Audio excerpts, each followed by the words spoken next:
الرحمن الرحيم. اللهم صل وسلم على سيدنا محمد وعلى اله وصحبه اجمعين. حبايب طلاب الصف الاول الاعدادي، ان شاء الله النهارده الفيديو بتاعنا على اول درس في منهج العلوم الترم الاول لسنه 2026 اللي هو بيتكلم يا اولاد عن تركيب الذره. طيب قبل ما نتكلم يا اولاد عن تركيب الذره، تعالى ناخدك بقى من بدايه خالص الحاجات اللي انت كنت اخدها قبل كده في الابتدائي سنه 6 وسنه 5 وسنه 4. احنا واحنا صغيرين يا اولاد كانوا بيقولوا لنا او بيتكلموا لنا عن حاجه اسمها الماده. يعني ايه الماده يا سنه اولى اعدادي؟ الماده اي حاجه بتشوفها حواليك فهي بتسمى باسم ماده. الماده هي كل ما له كتله وحجم ويشغل حيز من الفراغ. يعني ايه؟ يعني انت لو جبت اي حاجه حطيتها على الميزان ووزنت طلع لها كتله او طلع لها رقم، يبقى معنى كده ان لها كتله. طيب بتشغل حيز من الفراغ يعني ايه يا اولاد؟ يعني بتقعد مكان الهواء او ليها طول وعرض وارتفاع. اي حاجه تتصورها حواليك فهي ماده، حتى انت نفسك انت بتعتبر ماده لان ليك كتله وحجم وتشغل حيز من الفراغ. الميه تعتبر ماده، القلم ماده، الكتاب ماده، السبوره ماده، اي حاجه تتصورها فهي تسمى باسم ماده. طبعا احنا اخدنا واحنا صغيرين ان الماده منها 3 انواع، في ماده صلبه، في ماده سائله، في ماده غازيه، صح؟ طيب الماده الصلبه زي ايه يا ولادي؟ الماده الصلبه مثلا زي التلج، والماده السائله زي الميه، والماده الغازيه زي مثلا الهواء، صح؟ لو احنا اخدنا اي ماده من المواد ده اهي، والعلماء طبعا كانوا عايزين يعرفوا ايه اللي موجود جوه كل ماده. يعني انا لو مسكت حته تلجايه وفحصتها كده تحت الميكروسكوب هلاقي جواها ايه؟ وجد العلماء يا اولاد، طبعا العلماء ما عرفوش تركيب الماده غير بعد ما تم اختراع الميكروسكوب وتم تكبير الماده او الحاجات اللي جواها 1500 مره قدر حجمها الاصلي. دخل العلماء داخل الماده الصلبه والسائله والغازيه، وجدوا ان هي يا اولاد عباره عن وحدات صغيره كده جنب بعض مرصوصه. العلماء سمى الوحدات ده يا اولاد باسم الجزيئات، سموها باسم ايه؟ الجزيئات. ماشي؟ فقالك ان اي مادة في الحياة بتتكون من جزيئات. تتكون من ايه؟ جزيئات. يبقى اي مادة في الحياة سواء مادة صلبة او سائلة او غازية بتتكون من ايه يا ولادي؟ بتتكون من جزيئات. طيب العلماء كانوا عايزين يدخلوا برضو جوه الجزيئات، يعرفوا ايه في حاجة اصغر موجودة جوه الجزيئات. وجدوا ان في حاجات فعلا اصغر من الجزيئات موجودة جوه الجزيئات يا ولاد، سماها العلماء باسم الذرات. واكتشفوا ان الذرة دي اصغر حاجة موجودة في اي مادة، اصغر حاجة موجودة في اي ايه؟ في اي مادة. ماشي؟ يبقى العلماء يا ولاد اكتشفوا ان المادة بتتكون من جزيئات، والجزيئات تتكون من ذرات. ماشي؟ يبقى ما اقولك ما هي المادة تقول لي المادة هي كل ما له كتلة وحجم ويشغل حيز من الفراغ. طب مما تتكون المادة؟ المادة تتكون جواها من جزيئات، والجزيئات جواها موجود ذرات. وما هي الذرة بقى؟ الذرة قالك هي أصغر وحدة بنائية للمادة، أصغر وحدة بنائية للإيه؟ للمادة، يمكن أن تشترك في أي تفاعل إيه؟ كيميائي. ماشي؟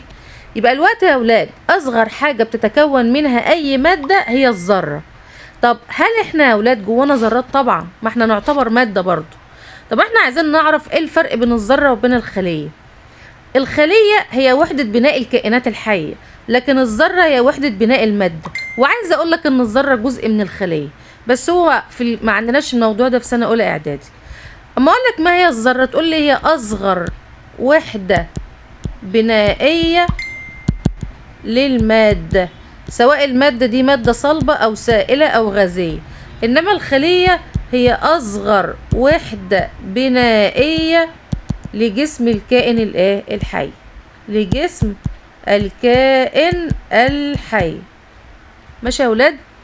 يبقى المادة كل ما له كتلة وحجم ويشغل حيز من الفراغ.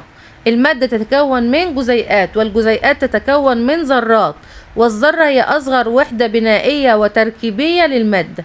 الفرق بين الذرة والخلية ان الذرة أصغر وحدة بنائية للمادة، والخلية أصغر وحدة بنائية لجسم الكائنات الايه؟ الحية. طيب جاي بعد كده يا اولاد جايب لنا بقى في الكتاب ابو الهول. طبعا كلنا عارفين ابو الهول، صح ولا لا؟ اهو جايبه لكم الصوره بتاعته. ابو الهول ده يا اولاد يعتبر تمثال، احنا عارفين اللي هو تمثال، يعني بناه زمان من قدماء المصريين. طيب ايه الصخر اللي استخدمه قدماء المصريين عشان يبنوا منه ابو الهول؟ ما هو عباره عن طوب. قالك بيتكون من صخر يا ولاد اسمه الحجر الجيري. الحجر الجيري. لما العلماء مسكوا الحجر الجيري ده اهو يا حبايبي اللي اتصنع منه ابو الهول، وجد ان الحجر الجيري ده ماده صلبه. طيب جواه ايه بقى؟ وجد انه جواه يا ولاد او هو بيتكون من حاجه اسمها ماده كربونات الكالسيوم. ده ناخدها قدام. كربونات الكالسيوم دي مادة كيميائية طبيعية ربنا اللي خلقها أصلا في باطن الأرض أو في القشرة الأرضية. الحجر الجيري ده ربنا اللي خلقه، احنا يا دوب بس طلعناه وشكلناه بأشكال معينة عشان نبني بيه الهول. طيب تعتبر كربونات الكالسيوم دي مادة ولا مش مادة؟ مادة. جواها جزيئات ولا مفيش جواها جزيئات، والجزيئات دي جواها برضو ذرات. يعني ما يقول دي بتيجي دايما في الأكمل. يتكون ابو الهول من صخر يسمى صخر الحجر الجيري الذي يتكون من مادة تسمى مادة كربونات الكالسيوم. كربونات الكالسيوم مادة جواها جزيئات، والجزيئات جواها ذرات. طب لو جبت لك سؤال هنا وقلت لك علل، يعتبر القلم مادة، ليه القلم بنعتبره مادة؟ طبعا ممكن يشيل لك القلم ويحط اي حاجة، يحط لك مثلا الكتاب، المنضدة، المية. هنقول تعريف المادة يا اولاد، هنقول لأن له كتلة وحجم ويشغل حيز من الفراغ. ويشغل حيز من الفراغ. يبقى الوقت يا اولاد اي حاجه بنقول عليها ماده ليه؟ لان لها كتله وحجم ويشغل حيز من الفراغ. العلماء من قديم الزمان كانوا عايزين يعرفوا ايه هي الذره دي. هم عرفوا ان الماده عباره عن جزيئات، والجزيئات عباره عن ذرات. طب الذره دي تركيبها ايه؟ اللي هي اصغر حاجه، او شكلها عامل ازاي؟ هم عايزين يعرفوا الموضوع ده. طبعا في الاول كان في افتراضات كده، الافتراضات دي ما كانتش مظبوطه قوي لحد ما وصلنا لتركيب الذره في العصر الحديث. اول حد حاول يعرف تركيب الذره يا اولاد هم الفلاسفه اليونانيون.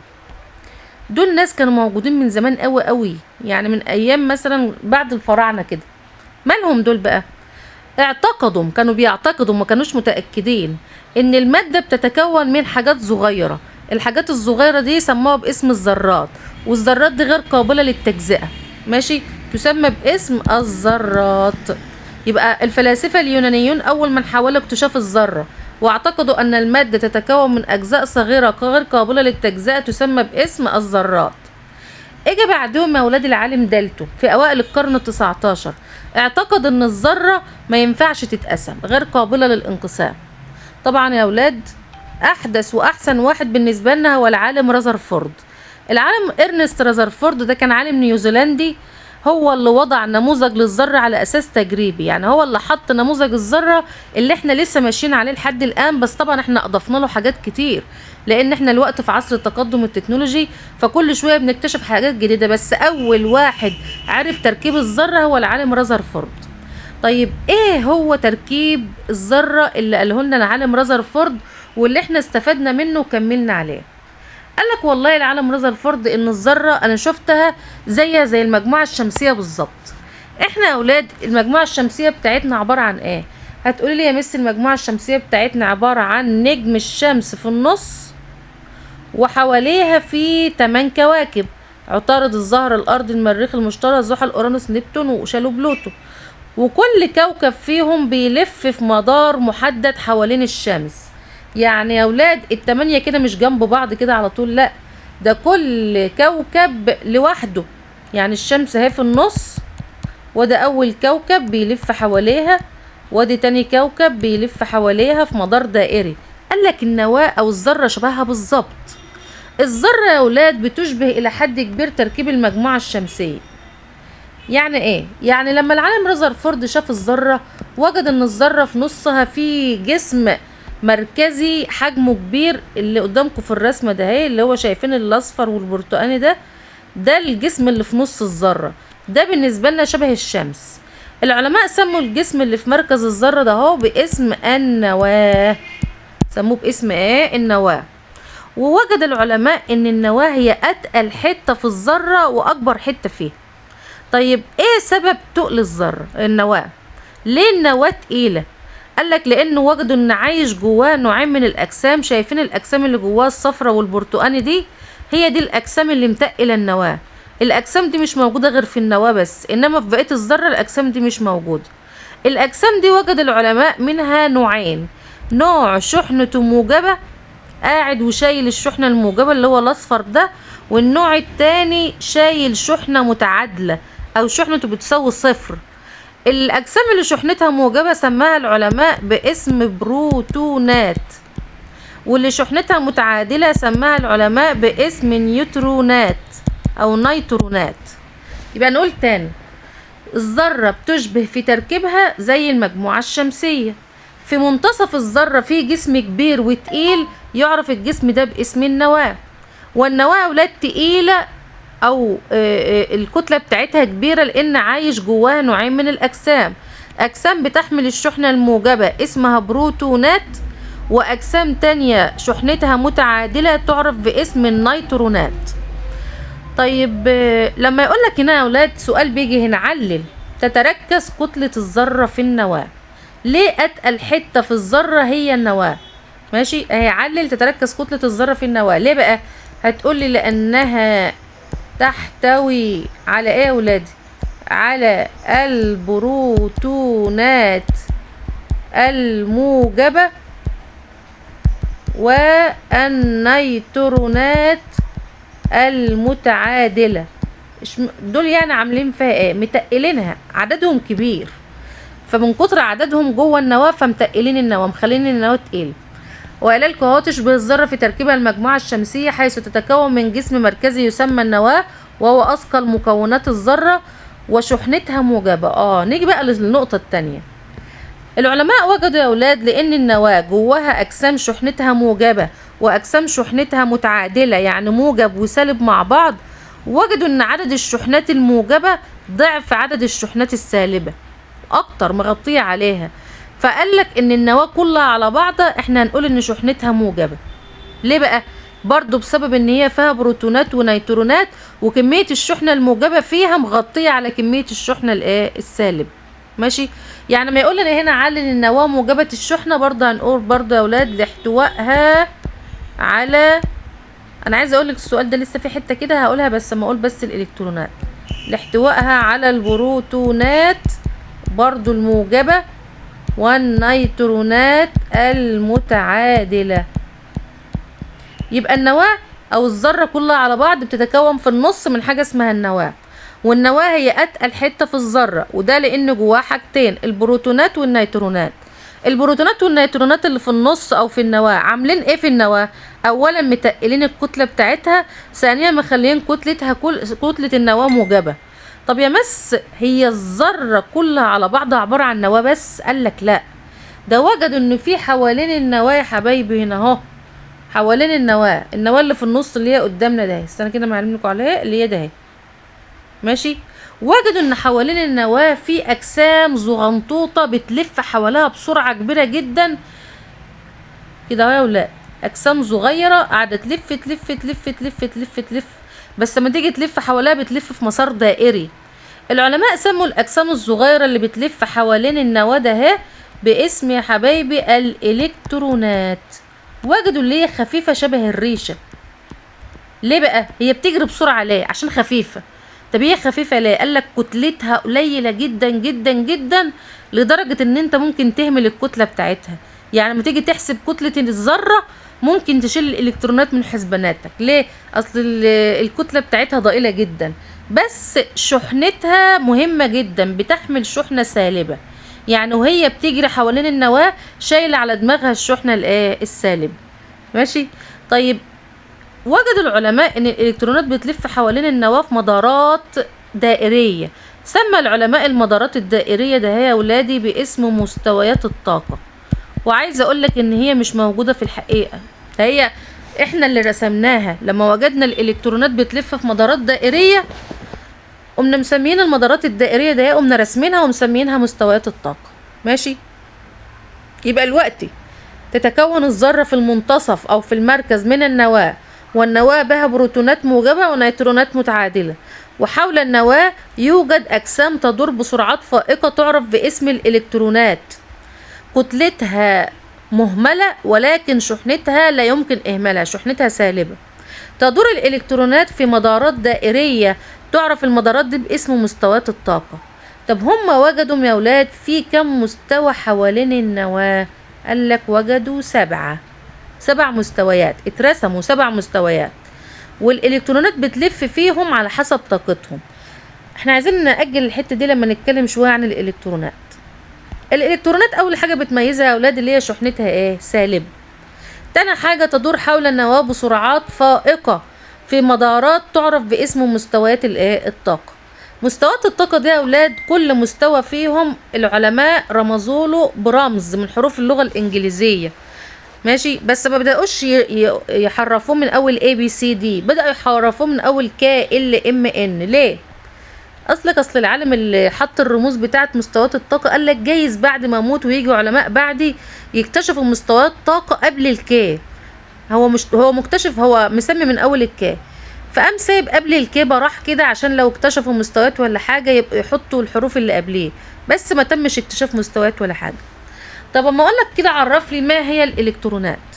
تقول لي الالكترونات يا ولاد او تعرفها هي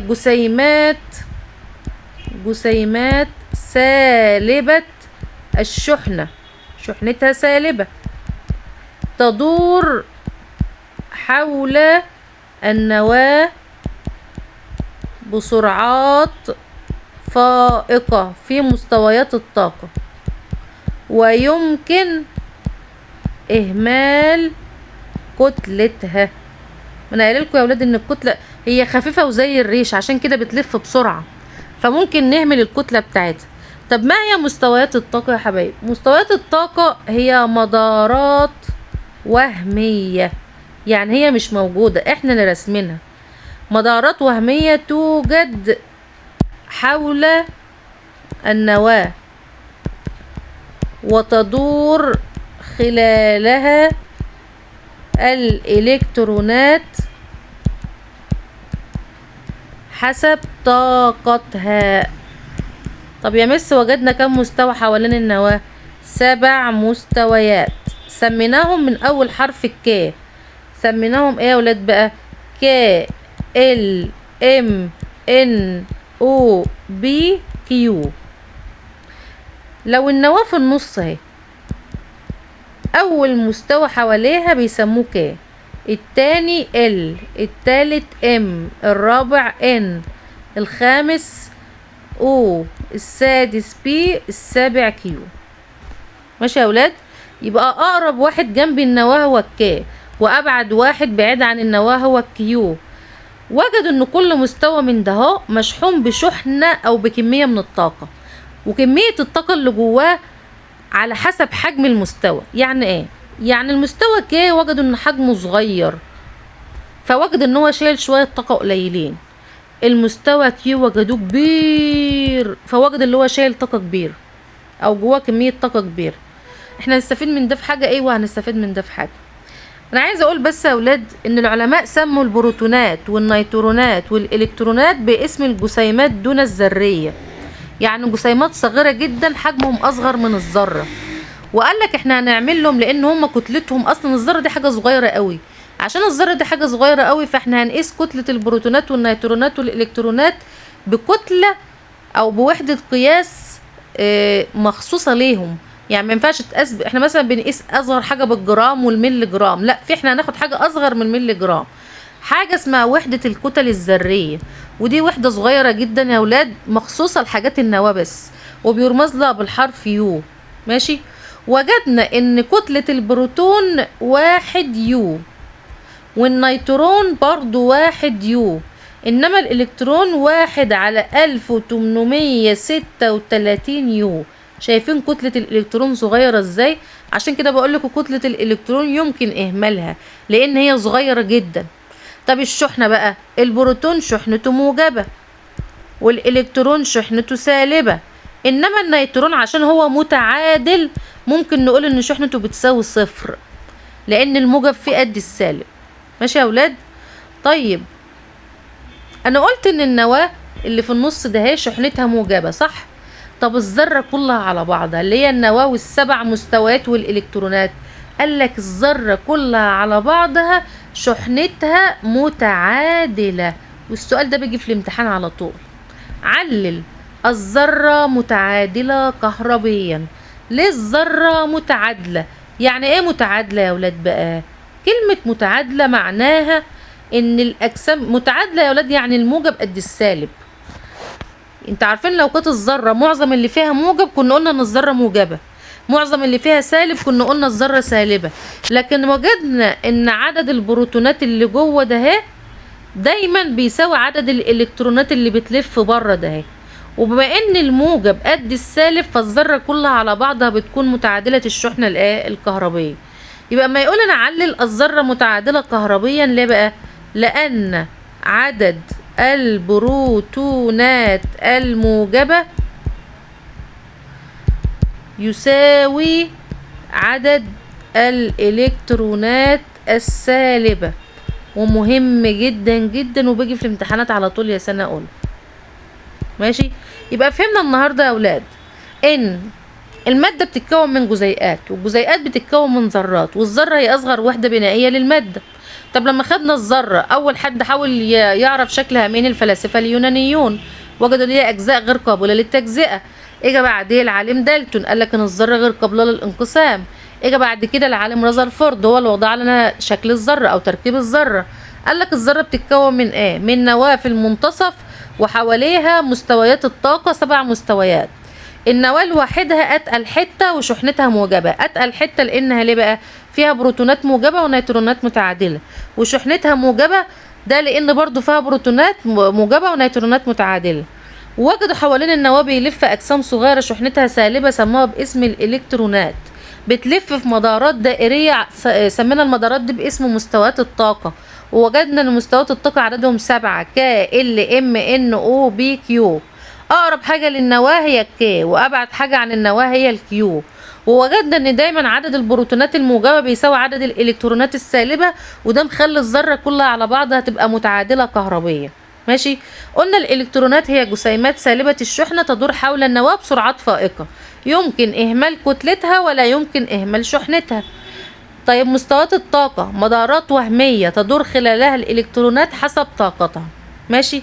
طيب قلنا يا اولاد ان احنا بنسمي البروتونات والنيترونات والالكترونات باسم الجسيمات دون الذرية، ويقاسوا هم مع بعضهم بوحدة اسمها وحدة الكتل الذرية، على اعتبار ان البروتونات كتلتها 1 يو اللي هي رمز وحدة الكتل الذرية، والنيترونات 1 يو، انما الالكترون 1 على 1836 يو.